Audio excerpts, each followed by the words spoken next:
The day-to-day life changes dramatically. We never quite know what a typical day is going to be. There is no such thing in animal sheltering.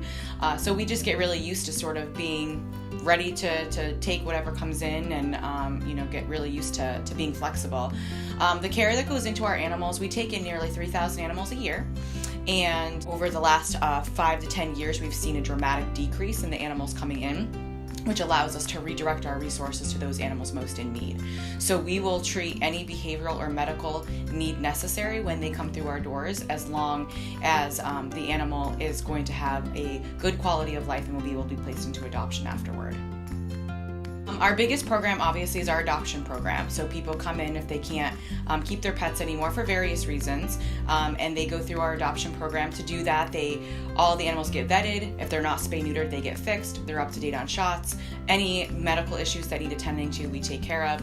We spend over $200,000 a year just on veterinary care.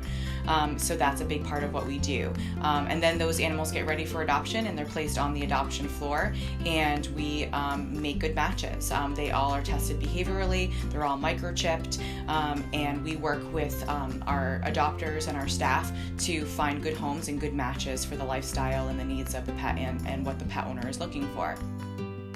We believe in open adoption. There's a lot of research that shows that just because you go and do a home check or vet checks or references and make the process really challenging, there's no research that shows that those are better pet owners, better homes, and that they're going to provide good long-term quality care and commitment to the pet.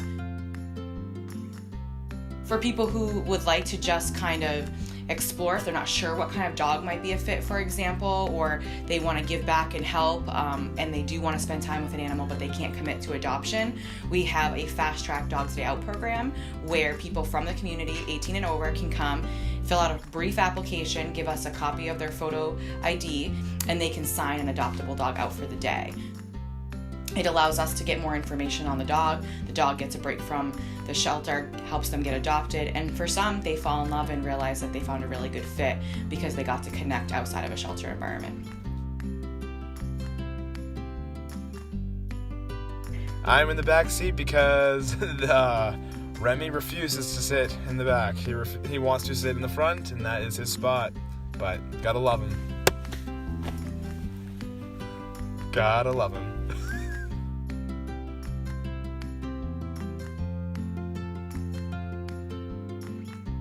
So Remy was the dog that I was assigned for the day from the Bangor Humane Society. He was an 8-year-old hound mix from a family that couldn't really care for him anymore.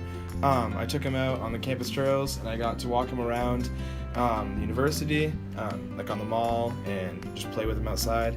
He was very well behaved. I could tell that he was trained and super affectionate towards people and myself.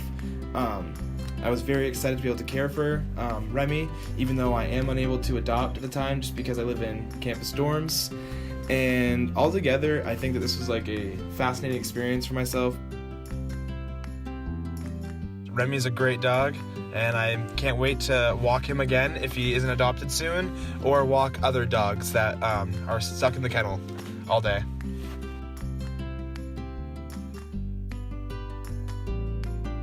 I would 100% recommend this program.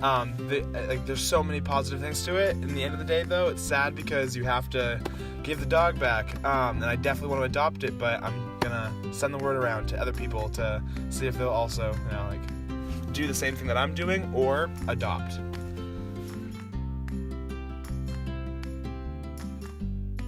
We really believe in anything that we can do to educate, facilitate, and promote and strengthen the positive animal-human bond. I think any of us who've had a pet or have had experience with a pet know the joy and companionship that their unconditional friendship brings. And I think rescue pets are unique. They've been through a lot. Their resiliency is pretty amazing. The fact that they sometimes have had multiple homes, lived in multiple environments, come here in a very stressful environment and can go home and adapt and settle into a new home.